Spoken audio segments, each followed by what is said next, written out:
Hello दोस्तों, नमस्कार। उन्मुक्त स्टडी सेंटर में आप सभी का स्वागत है।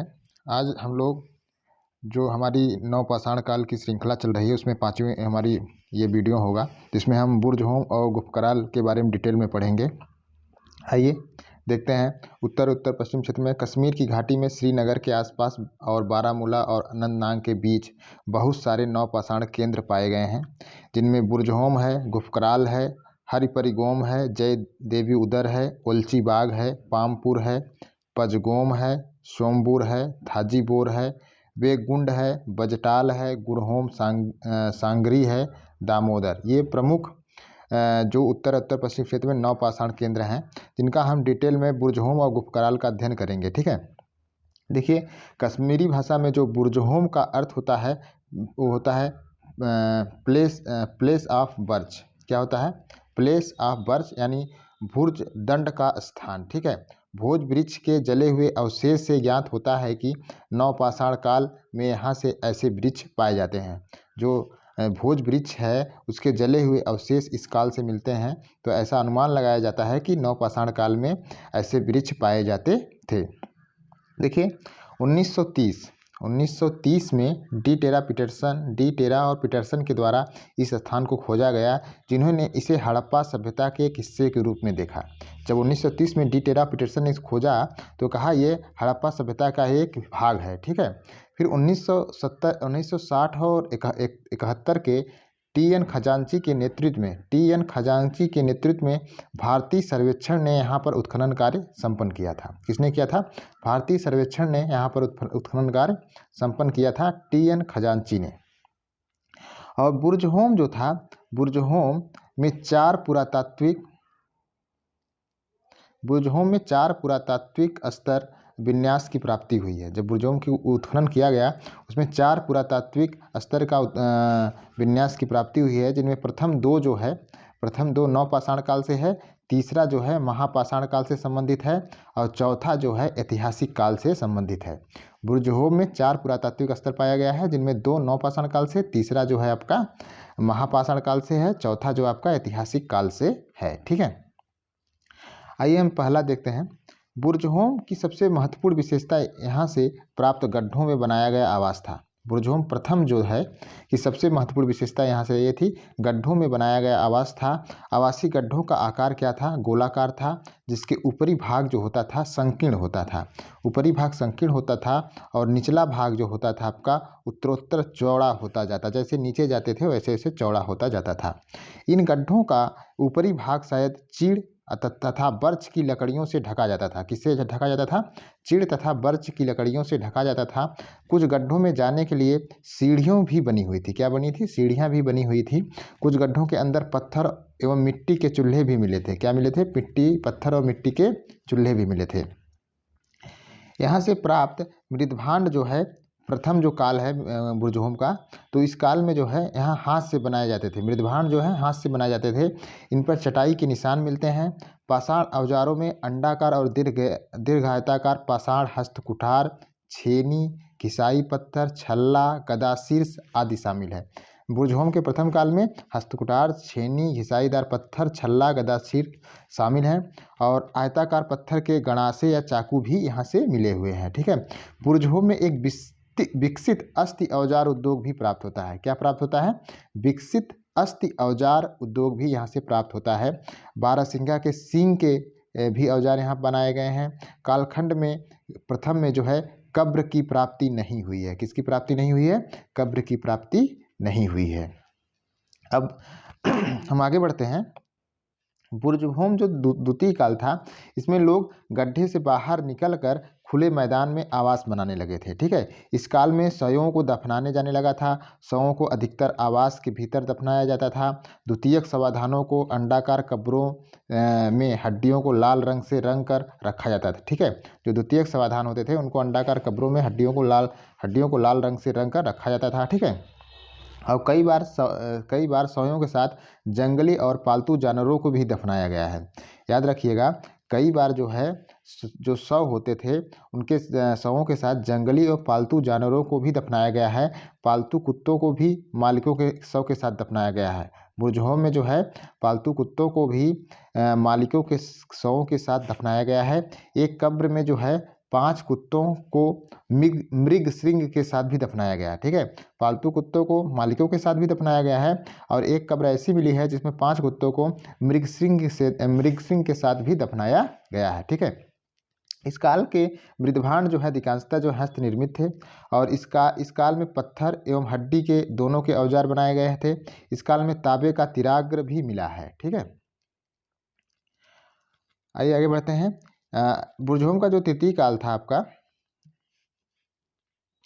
सॉरी द्वितीय काल जो है आपका, इस काल में पत्थर के 2 शिलाओं पर जो है उत्कीर्ण चित्रांकन भी मिलता है। जो पत्थर के 2 शिलाएं हैं उस पर उत्कीर्ण चित्रांकन भी मिलता है। बुर्ज-होम के नौपाषाण लोग मुख्य रूप से जो है आखेट और मछली पकड़कर अपनी जीविका चलाते थे। बुर्ज-होम के जो नौपाषाण के लोग थे वह आखेट और मछली पकड़कर अपनी जीविका चलाते थे। और कालखंड सेकंड से ही चाक पर बना हुआ एक लाल घड़ा पाया गया है। ठीक है, फर्स्ट में तो नहीं पाया गया है, हस्त निर्मित मृदभांड होते थे, लेकिन कालखंड सेकंड में जो है चाक पर बना हुआ एक लाल घड़ा पाया गया है जिसमें अगेट और कार्नेलियन की 950 मनके हैं। कितने? अगेट और कार्नेलियन की 950 मनके मिले हैं। इसी काल में पाए गए एक गोलाकार घड़े पर भी सींग वाले देवता का चित्र अंकित है। ठीक है, कोटदीजी के प्रारंभिक हड़प्पा चरण में लोकप्रिय था।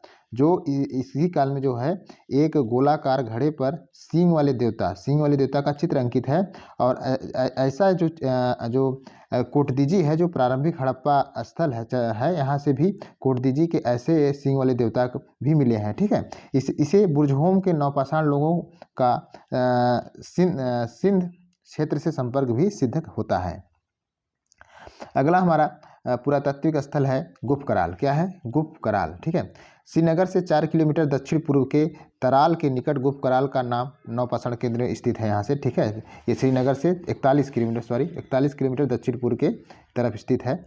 और यहाँ पर नौपाषाण काल से लेकर ऐतिहासिक काल तक सभ्यता के सतत प्रमाण मिलते हैं। गुफ कराल प्रथम को जो है पुनः 3 भागों में बांटा गया है, ABC।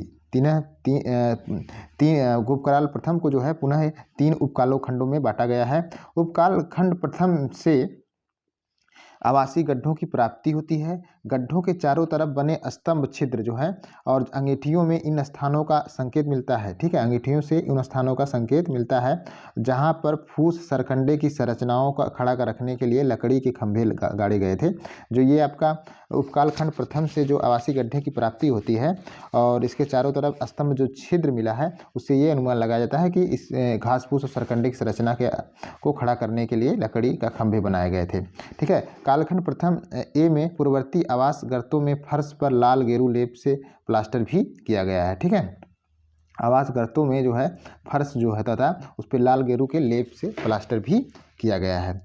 और गुप्तकाल के उपकाल खंड प्रथम ए की मृत्तिका वाले कलाविहीन प्रतीत होता है। मृत्तिका कलाविहीन प्रतीत होता है। पालिश किए गए पत्थर के औजार मिले हैं यहाँ से। एक पत्थर की चक्की भी यहाँ से मिली है। हड्डियों और सींग के बने हुए औजार भी मिले हैं और तिराग एवं छिद्र वाली सुई भी शामिल है। हड्डियों के औजारों के अग्रभाग को गर्म करके मजबूती प्रदान की गई है। सेलखड़ी के मनके और टेराकोटा की गोली के टुकड़े भी मिले हैं। भेड़, बकरी, मवेशी, हिमालयन आइबेक्स, भेड़िया, भालू जैसे जंगली जानवर की भी हड्डियां यहाँ मिली हैं। अच्छा, गुप्तकाल में याद रखिएगा वनस्पति के अवशेष भी जौ और गेहूँ दाल भी प्राप्त हुए हैं। वनस्पति के अवशेषों में जौ, गेहूँ और दाल के भी अवशेष प्राप्त किए हैं। देखिए, गुप्तकाल के उपकाल खंड प्रथम 20 में पहली बार मृदभांड देखे गए हैं। ये हस्त निर्मित थे और अधिकांशतः धूसर रंग के थे। किससे थे? धूसर रंग के थे, जिनके आधार पर दरी के छाप के डिजाइन बने थे। आवासीय गड्ढे अब लुप्त हो चुके थे। उत्खनन क्षेत्र में 5-7 सेंटीमीटर मोटाई वाला मिट्टी में चूना मिला हुआ था। एक फर्श भी मिला है। ठीक है, यहाँ उत्खनन क्षेत्र में 5 से 7 सेंटीमीटर मोटाई वाला मिट्टी के चूना मिला हुआ जो है एक फर्श भी मिला है। मिट्टी और रोड़ी की एक दीवार भी मिली है। 70 सेंटीमीटर की मजबूत दीवार नुमा संरचना भी मिली है। पालिशदार पत्थर के औजार मिले हैं। हड्डियों के बने औजार भी प्रचलन में थे।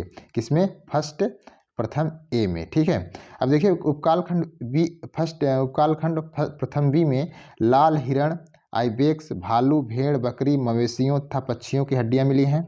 इनमें से कई हड्डियों पर गहरे कांटे का निशान भी पाया गया है। भेड़ियों की हड्डियों में कमी और कुत्तों की हड्डियों में बढ़ोतरी देखी जाती है। प्रथम उपकाल बी में जो है देखते हैं कि भेड़ियों की हड्डियों में कमी आती है, कुत्तों की हड्डियों में बढ़ोतरी देखी जाती है। आखेट का महत्व बना रहा, लेकिन भेड़, बकरी, मवेशियों को पालतू बनाने की प्रक्रिया में महत्वपूर्ण विकास हुआ। ठीक है, प्रथम ए के अनाज जो थे प्रथम बी में भी प्रचलित रहा, जिसमें सामान्य मटर का भी समावेश हुआ। बड़े पैमानों पर चारकोल और जली लकड़ियाँ किसी व्यापक अग्निकांड का प्रमाण है। ठीक है, प्रथम बी उपकाल में जो है ये पता चारकोल और जो जली लकड़ियाँ मिली है, इसका ये अनुमान लगाया जाता है कि इस काल में कोई अग्निकांड भी हुआ था। आगे बढ़ते हैं। गुप्तकाल जो का प्रथम सी उपकाल है, इस चरण में कूड़ा जमा करने के लिए कई गड्ढे और ढेर देखे जा सकते हैं। चाक निर्मित मृदभांड अब प्रकट हुए तृतीय काल में ही चाक निर्मित मृदभांड प्रकट हुए, जिनमें धूसर चमकीले, धूसर श्यामवर्णी, रक्तवर्णी मृदभांड भी शामिल हैं। कुछ नई आकृतियों का आगमन हुआ, जैसे लंबी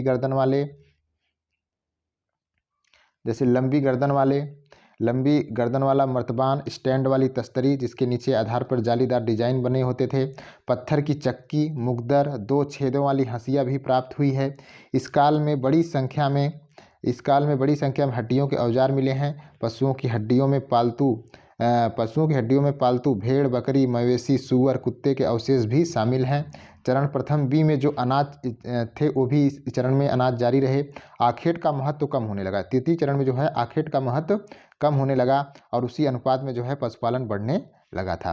दोस्तों, ये हमारा बुर्जहोम और गुफकराल महत्वपूर्ण पूरा स्थल है। और कैसा लगा आप कमेंट, लाइक, सब्सक्राइब करना मत भूलिएगा। Thank you.